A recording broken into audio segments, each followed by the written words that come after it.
What's happening, everybody? It is another day in another dollar. We are here with the M2 G87. We brought it up. We got our M3 over there getting the road to 1,000 horsepower and the M2 on its first dyno. So it's time to map these because the car is amazing. I'm really enjoying having the car and driving it. We've done 2,000 miles in it so far. We've done track days, drag races, and just loads of motorways and B roads here in the UK. But it definitely needs that extra little bit of power to keep up. So obviously, I got gapped by my cameraman in his M2 comp. So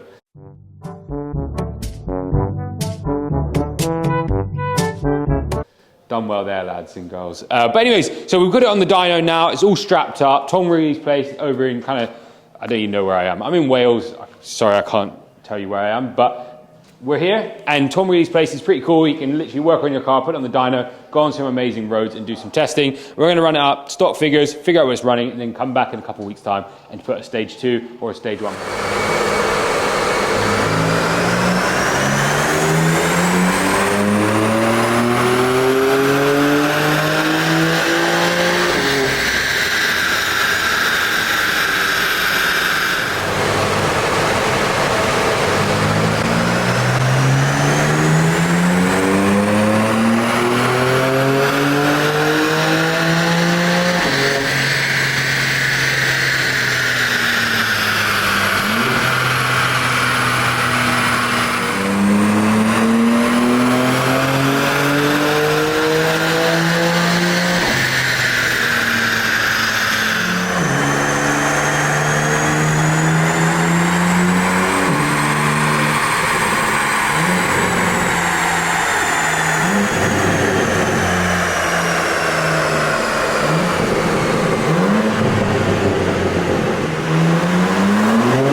All right, so you've seen it on the dyno. It sounds pretty good. I think compared to the G80s, they sound really good. And I don't know what the difference is, but we've got exhaust going on this on Friday, so I'm excited. That's an OPF back, so we'll see what it sounds like. But more importantly, this dyno graph. So if I look on Google, which I just did, this car should run from somewhere on Google 454 bhp, 460 ps /33 kW.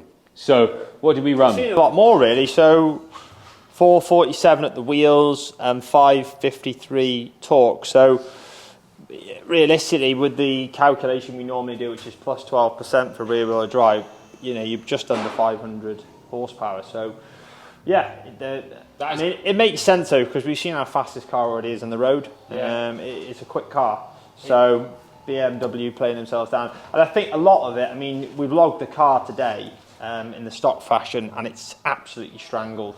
I mean, you can see the flatline torque, you know. This is that top it in. Because exactly, yeah. You look at tails off, you see. Yeah. But it's only making 1 bar of boost, which is just unbelievable. I'm insane. I mean, our stage 1 runs 2 bar, you know, and stage 1 was doing 630 at the wheels.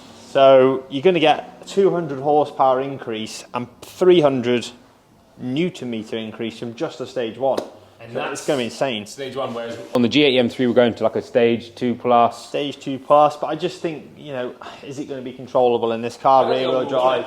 I don't think you need it. First impression, you drove it yesterday. So impressed, mate. I'll be honest, I've got one of these on order myself, coming in October, and I really was umming and ahhing a bit about the styling and stuff, but I absolutely love it. I love what you guys have done.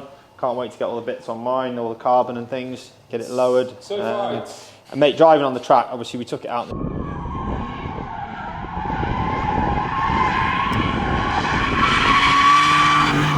Night and on the road, it's a phenomenal bit of kit. Really impressed, because I had a rear wheel drive G80, I think you did as well, and I didn't that impressed with it. Now this is rear wheel drive in this chassis, I think it really comes into its own. It's got a wide stance, proper bit of kit, and I'm definitely keeping my order now. And I think the key is that we're not going to be up against four-wheel drive cars. So even with the power, or just even on the roads, it's nice. I feel like the G8, you feel bad if you buy rear-wheel drive. I kind of got to that point where I said to no one, I don't want a real all-wheel drive. And then I started seeing them. I couldn't keep up with them. Even just on the same. Yeah, yeah. I was just saying, I had a rear-wheel drive Gay car. Yeah. Then I've ended up with we have to go X-Drive for the performance. I mean, you've seen what it's doing on a car. Wow, it's just demolishing everything that we put in front of it. Yeah. But this is going to be the ultimate kind of fast road track car. But I think, do you know what? It has got launch control. And I think it will be pretty quick at pod. I'm going to be interested if we can get some. It grips so well. So we raced yesterday. We got gapped by his car, but again, that all the way up to a certain point. Yeah.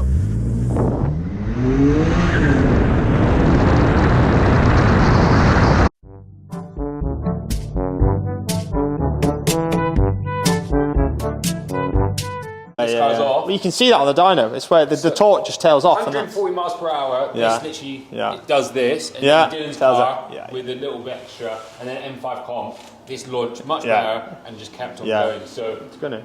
We get some big wide slicks on the back. Get some nice custom wheels again.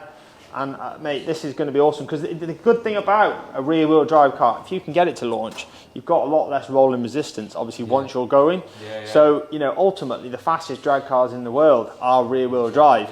So it's just getting the power down. I mean, day-to-day running, four-wheel drive G80, you're going to get the quick times. But I think a bit of fettling, I think you can get a lovely wide time. I mean, look at how wide the arches are. We can get a lovely wide slick on there. Space on the rear. That's like a G87 wheel, I believe. Yeah, it is. 20 mil spacer. So you're going to get a 12J, 11, easy 11, maybe even a 12J rear. Big slick.